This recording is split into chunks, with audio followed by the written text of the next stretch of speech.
Hello, Paula. Hello, everyone. Are we ready for the next chapter? I sure am. I'm going to take a quick drink and we are going to get started on this wonderful book.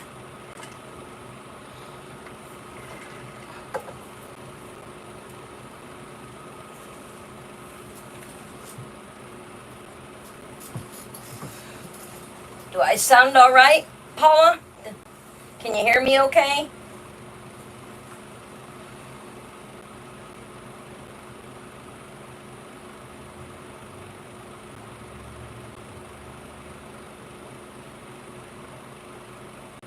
Oh, nice. I'll have to look at it when we get done. Yeah, let me get all comfy here. Ah, chapter 29. Libby didn't know how to answer Ava. The idea of raising Ava's child was obviously a huge thing to contemplate. Her first impulse was to explain how impossible it would be for her, especially at this juncture in her life. The objection barely surfaced before it quickly dissipated. Just starting up her own law firm and would need to devote her energies in that direction.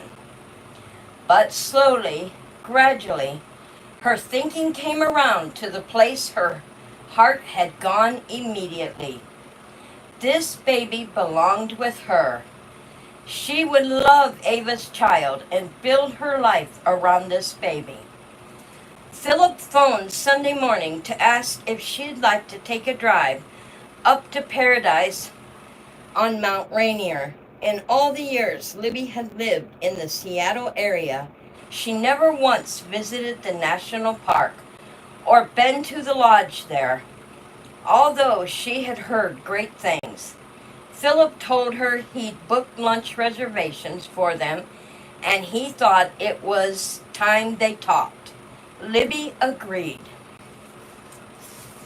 The ride would give them privacy to discuss in more detail what had happened between them and how they wanted to move forward. Instead, they discussed Ava. "You're sure about this adoption idea?" Philip pressed, when Libby admitted she was leaning towards raising the child as her own. "Yes and no." Philip chuckled. "Sounds like you really haven't decided yet." "I have," she countered, and smiling added, "at least for now." Then, because she felt she needed to explain, she said, "One of the lessons I've learned this year has been that getting a life really means developing relationships. It's more than joining a bowling league or working out in the gym. It's about opening up my life and my heart to others." A baby? A very special baby. It started the moment I held the Wilson boy. I realized that under different circumstances, he could have been my son with Joe. My heart felt that need, that desire for a child. But deeper than any other emotion, the need for a family. When I learned the infant in my arms was actually Joe's son, it felt as if my entire world had imploded. That day was pivotal for me. Philip reached for her hand. He kept his eyes on the road, but the tightness of his grip told her he had been affected too. From the moment I started to build my own family, now I have the opportunity to add a child to my life. I realize sacrifices will need to be made, but I am willing to make them. Ava's baby will give me purpose beyond my work and will help broaden my world. And I want to give this baby a home and love. Already her heart was linked with Ava's child. It was almost as if this was meant to be. "Is there room in that assembled family for growth sometime down the road?" Philip asked. He briefly took his gaze off the narrow, twisting mountain road. His mind spun and responded with a question of her own. Would you like there to be? Very much, he admitted.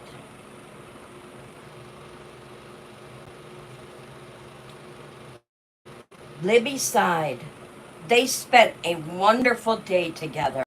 After a leisurely lunch at the lodge, they hiked the trails leading up to the tree line, resting in the meadow filled with blooming wildflowers. They kissed and held hands on the trail on the way back to the car. As Philip drove back to Seattle, Libby realized anew how much she wanted this incredible man to be part of the family she had formed for herself. On Monday morning, Libby felt great. She was on her way back to her apartment after her regular morning workout, eager to shower and change excuse me, clothes in order to get to her office. She wasn't in a rush, though. The way Robin always was, the way she had been at one time herself. Libby had to give her friend credit. The truth was, Robin didn't appear as driven as she had in the past months. Libby wondered if those changes had been inspired by what was happening in her own life. She certainly wasn't the same woman who walked out of the law offices of Bernhardt, Smith, and Crandall last March. And frankly, Libby was glad of it. She had gotten the butterfly tattoo on a lark, and yet it had come to symbolize the profound changes taking place within her. It had come to represent the faith she had in herself to be a whole person and not just a driven attorney who used work as an excuse to avoid emotional entanglements. Thinking back on those months, all her fumbling around in an effort to find herself, Libby realized that her old life was nothing like her new one, and that was fine with her. Like the butterfly on the small of her back, she was undergoing her own metamorphosis. The fact that she didn't have any pressing cases didn't send her into a tizzy of worry. Clients would come with time. It felt good to be back in a groove, although that groove remained pretty shallow at this moment. Another huge change was about to take place in her life. She discussed the adoption with both Philip and Robin. They had listened and then asked serious questions that had caused her confidence to wave a little bit. Caught up in the possibilities, Libby hadn't been thinking clearly. Yet she still felt a deep sense of peace that this was the right decision. What about daycare? Would you hire a nanny? Robin had asked. Libby knew she would need to find someone, and fairly quickly. She would do her best to keep the baby with her for the first few months, she told Robin. You can't be serious, her friend countered. You're going to bring the baby to the office and try to work at the same time? Are you out of your mind? Libby quickly revised her plans. Robin was right. She couldn't work and care for a baby at the office. She needed to make provisions for daycare. What about a father's influence? Philip had asked, giving her pause. There are plenty of single mothers in the world. A baby needs a father. Well, things don't always work out the way we want, she argued. But deep down, she worried Philip was right, especially in light of the fact that the adoption agencies were crowded with applications from married couples hungry for a family. Regardless, Libby planned to schedule a couple of preliminary interviews with possible daycare facilities. She would keep the baby with her as much as possible when she wasn't at the office. There was also the matter of making her home ready for the baby. Robin had promised to help her shop. As she exited the elevator, keys in hand, Libby found Ava sitting on the carpet outside her front door. "Ava?" She called out the girl's name and hurried to the teenager's side. "What's wrong?" Weeks earlier, she had given Ava her address and phone number and told the young teen to come to her if she ever needed help. Ava clenched her stomach. "It hurts, Libby. It hurts real bad." The girl was in labor. Oh my. She's in labor, you all. Oh wow. It was too soon. Although maybe not. Libby couldn't be sure. Ava hadn't even been to the doctor yet. This had been one of Libby's biggest fears, that the baby would arrive before Ava had any prenatal care. Fighting off panic, Libby's hands trembled as she unlocked her front door and led Ava inside. Once in the front door, Ava yelped in pain and water gushed from between her legs. As calmly as she could, Libby hurried to the phone and dialed 911. She had to get the girl to the hospital. Next, she contacted Philip. After explaining the situation, he said, "Call an aid camp." "I already did." "Have them take her to Seattle General." "Okay." Libby's heart was pounding so hard that she could barely hear him above the roar of her own pulse. She had towels between Ava's legs and wrapped one arm around the girl's waist as she listened to Philip's advice. "Contact the guardian. The grandmother will need to sign release papers before we can treat her." "Okay." Libby disconnected the call. "Has your grandmother left for work yet?" Ava, who looked pale and shaken, shook her head. I don't think so. I snuck out of the house before she was awake. She didn't hear me, otherwise she would have stopped me." Libby kept her cell phone in her hand. "I need to get a hold of your grandmother." "No!" Ava screamed. "Don't! Please don't!" "Sweetheart, I'm sorry, but it's necessary." Darlene Carmichael answered on the fourth ring. At the same time, the paramedics arrived. "This is Ava's friend Libby. Ava is with me. I've called the aid car to take her to the hospital." "Why does she need to go to the hospital?" Darlene demanded. "She's in labor." Oh my. What a way for the grandmother to find out. Oh, that's so sad. The teen's grandmother gasped. "No, she isn't. She can't be." Libby didn't have time to argue with her. "Listen, Mrs. Carmichael, I'm taking Ava to the hospital. She's in terrible pain and needs to see a physician." "I can't afford this."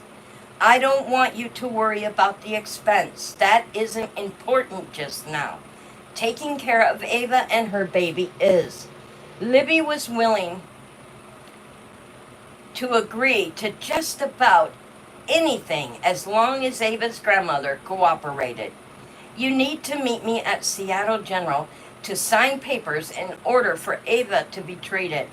Before the other woman could complain, she added, "If there's any medical charges, I'll pay for those too." "I can't be late for work," Darlene cried, sounding like she was close to tears. "I can hardly afford to feed these kids, let alone pay hospital bills." Her voice was quivering. Libby carefully enunciated each word. "I'm sure your work will understand if you're a few minutes late. You need to get to the hospital and sign those release papers so Ava can be treated. Understand? All right, Darlene muttered. I'll be at Seattle General in 15 minutes. Please hurry. Because Libby wasn't allowed to go in the aid car, Ava was already set in the labor room with Sharon Jennings when Libby arrived at the hospital. The admission papers, which awaited Darlene Carmichael's signature, were on a clipboard at the end of the gurney.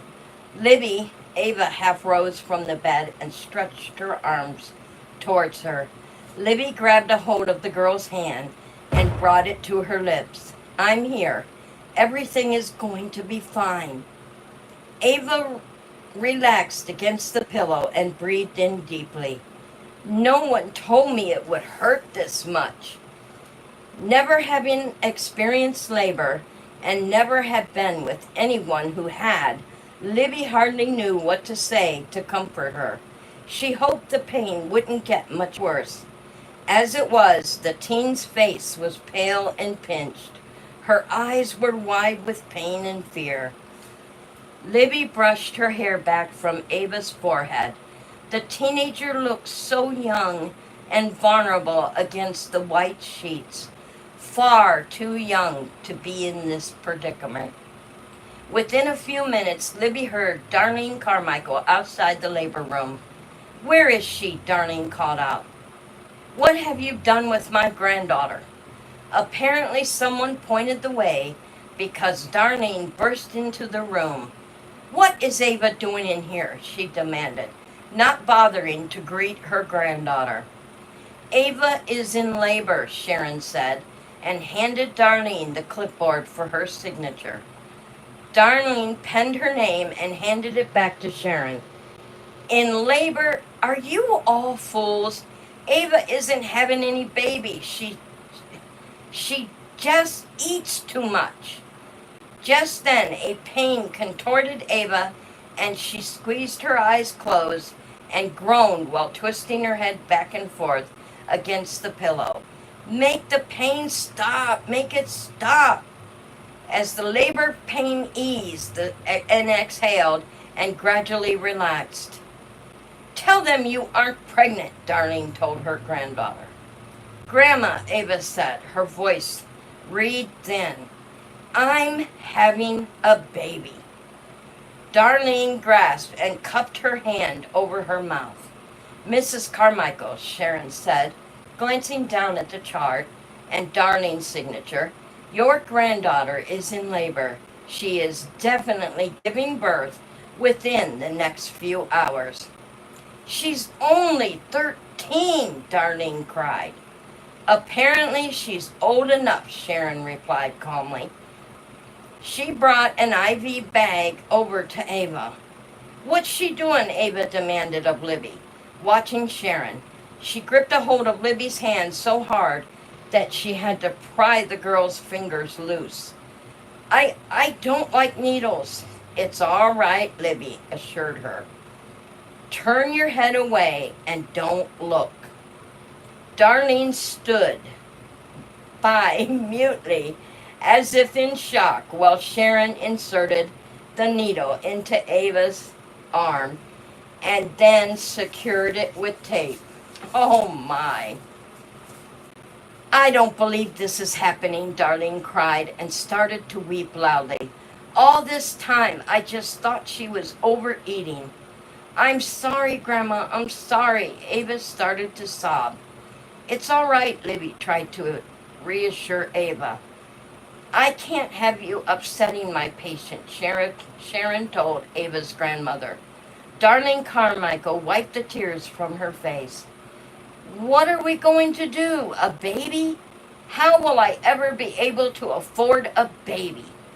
Then, as if she suddenly realized Ava hadn't gotten pregnant all on her own, the older woman squared her shoulders. Tell me who the father is. Angry now, she slapped the side of the bed. I'll string him up.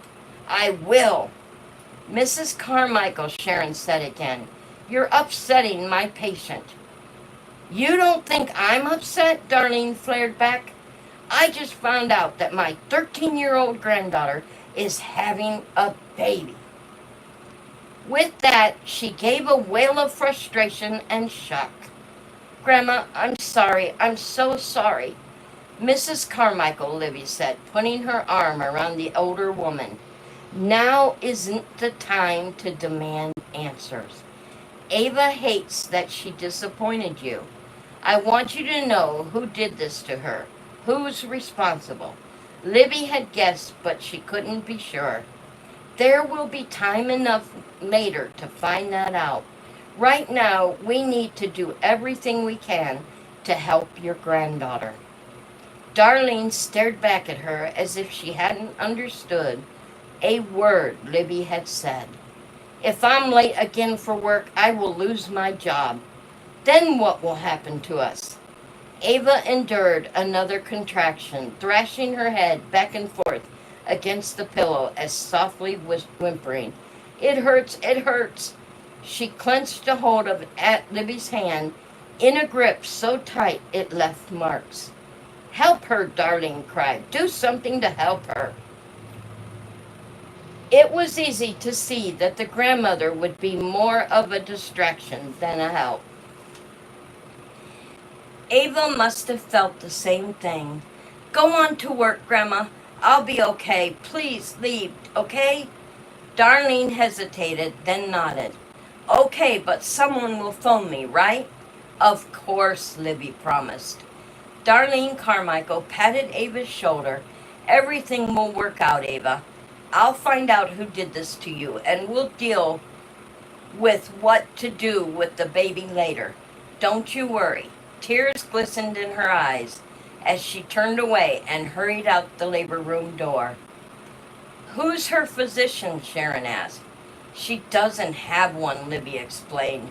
She had her first appointment scheduled later this week. Sharon shook her head. Okay, and then looking to Ava, she smiled and gently patted her shoulder. Not to worry, Libby and I are here and we'll help you through this. I'll be with you as much as possible and we will explain what's happening to your body. Everything is going to be fine. You, me, and one of our great doctors will bring this sweet baby into the world together, okay?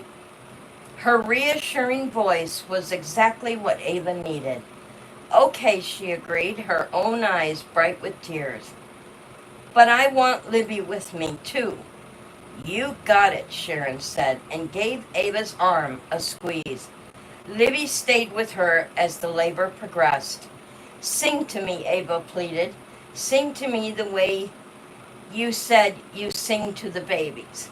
Okay, Libby chose a Kelly Clarkson song, and to her surprise, Ava's voice joined hers after the first few words. The pure quality of it stunned her. Ava had mentioned before that she liked to sing, but Libby hadn't realized how talented she actually was. Oh, you have a lovely voice. I like singing, she paused as another pain overtook her. 10 hours later, with a staff physician attending, Ava delivered a 4-pound, 1 ounce, are you guys ready? Baby girl. Libby had to admit the teenager had been a real trooper. Not once had Ava given in to the pain and screamed. Instead, she sang. Sharon had praised Ava several times for her self-control. Ava cooperated in every way, although she wouldn't let Libby leave her side for more than a few minutes. Philip was in and out of the labor room, and between pains, Ava smiled up at him. I know you. Philip cocked his head to one side. You do? Ava's smile widened. You were the doctor we saw in the elevator that day. The one Libby talks about all the time. She's hot for you. Ava, Libby protested, embarrassed. Philip winked and leaned forward and whispered to Ava, Well, the truth is, I'm hot for her myself. Good, I'm glad. Another contraction came over, and then Ava focused all her attention on getting through the pain. Following the delivery, Ava was taken to the hospital room where she promptly fell asleep. Libby took that opportunity to check on the baby. Oh, it's a baby girl, you guys. I'm so happy for her. The infant was incredibly tiny, but she was a giant compared to another one of the babies who weighed in at less than 3 pounds. How is she? Libby asked when Philip joined her. He stood behind her, his hand on her neck. She's relatively good. We're estimating that she's about 35 to 36 weeks.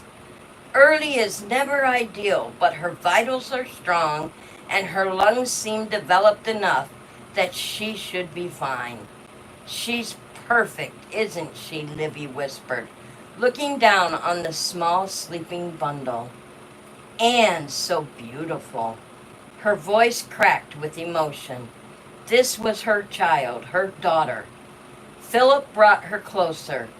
She's a little lazy just yet. Not sure she wants to breathe on her own. Would you like to hold her? Can I?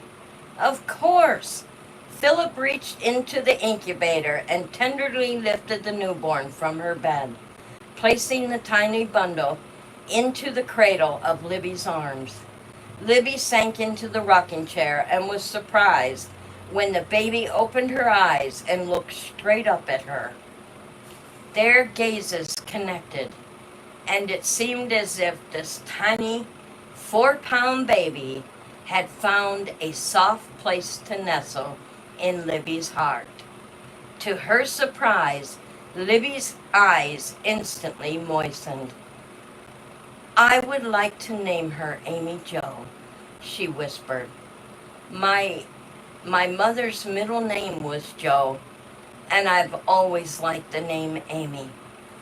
Amy Jo, Philip repeated, standing behind her, his hand on Libby's shoulder. I know you and Robin raised some excellent questions about me adopting this child. I had a few doubts myself, but the moment I saw her, I knew making her part of my life was the right decision.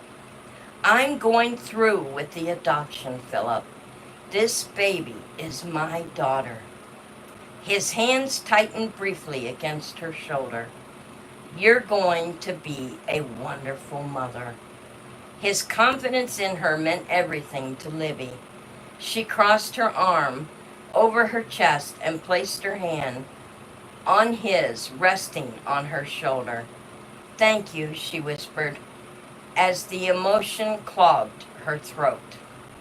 Philip leaned forward and kissed the side of her neck. Congratulations, Mama. Libby was grateful that they had the opportunity to talk about the changes bringing this child into her life would mean. She needed his support, and his heartfelt reassurance was enough to send a fresh batch of tears rolling down her cheeks. For a woman who rarely cried, the tears seemed to flow with relative ease. Emotion blocked her throat. It had been quite the day, and it wasn't over yet. She would need to make all the legal arrangements necessary to start the adoption process and arrange for custody of the child until the adoption was finalized. Then she'd need to look into daycare options, prepare to bring Amy Jo home from the hospital. She had no crib, no stroller, no diapers. In fact, she had nothing. You were wonderful with Ava, Philip said. Encouraging, supportive, helpful, and loving. Libby had been so preoccupied with Ava, she had barely noticed that Philip had been in the labor room several times during the day. I love Ava, and Libby loved this baby too. It astonished her that she could experience so much love for this tiny being she hadn't carried Amy Jo within her own body or physically given birth to her. Yet the instant Libby had laid her eyes on her, she knew intuitively that this baby was hers and that she was going to love her beyond anything she could ever have imagined. Amy Jo's birth would be the turning point for Libby. Her life would be forever marked by this day, the day she became a mother, the day when her world came into focus on this infant who had been entrusted to her care. She had to believe God wanted Amy Jo to be a part of her family. Libby wiped the tears from her eyes and smiled up at Philip as he lifted Amy Jo from her arms. He placed the baby girl back inside the enclosed crib that would help the baby breathe. Libby left the neonatal intensive care unit. The first person she phoned was her father. He sounded surprised to hear her after 8 on a Monday night. Is everything all right? Yes, I know this is late notice, but I thought you should know. I've just made you a grandfather today. The returning silence was deafening. You're pregnant? No, I'm adopting a baby girl. She was born just an hour ago. I'm naming her Amy Jo. The Jo part is for Mom. She's tiny, just over 4 pounds, and she'll need to remain in the hospital for a week or so, but everything will be fine. Adopting a baby, he repeated, sounding shocked. You're going to love her, Dad. Your first grandchild. Yes, I suppose I will. Sorry to make this so short, but I've got a zillion things to do. Okay, well, congratulations. Thank you, Dad. This was probably one of the longest telephone conversations Libby had experienced with her father in the last 10 years. She felt good, in fact. She felt wonderful. The next person she phoned was Robin. It's a girl, she cried. Ava had her baby? An hour ago. Why didn't you text me? Robin cried. I would have come to the hospital. Libby had badly wanted to contact her friend, but she hadn't been able to. Ava would not let me leave her side for more than a minute. She did great, by the way. The girl has got grit. Are you ready? Ready? Do you have what you need to bring her home from the hospital?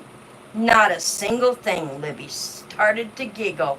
The truth is that for someone as focused and organized as I am vastly unprepared. Obviously, I had no idea she'd choose to arrive 4 weeks early. What time is it? Robin asked. Just after 8, Libby said, checking her watch. The stores are closed. You'll need to go in the morning. And I'm coming with you, Robin announced. A workday and Robin was joining her? You can do that? I'll take a personal day. The two of us will head to the mall and buy out the baby store. Libby could hardly believe that Robin would be willing to take a day away from work, and then she started to giggle all over again. And that takes us to chapter 30, y'all. Oh, what an exciting chapter! Oh my gosh, Amy Jo. And that is a beautiful name. I'm really happy with the name she chose for the baby. A little baby girl and instant family. Oh, how exciting. I cannot wait to delve into chapter 30. I would love to, but After getting the sun poisoning yesterday, I'd better take it slow, girl. I'm gonna take this one slow, but we'll do chapter 30. I would definitely love to, but I don't think I better. Well, let me see how long chapter is. Let me look. Because this one was fairly long. Let's see if chapter 30 is long or short.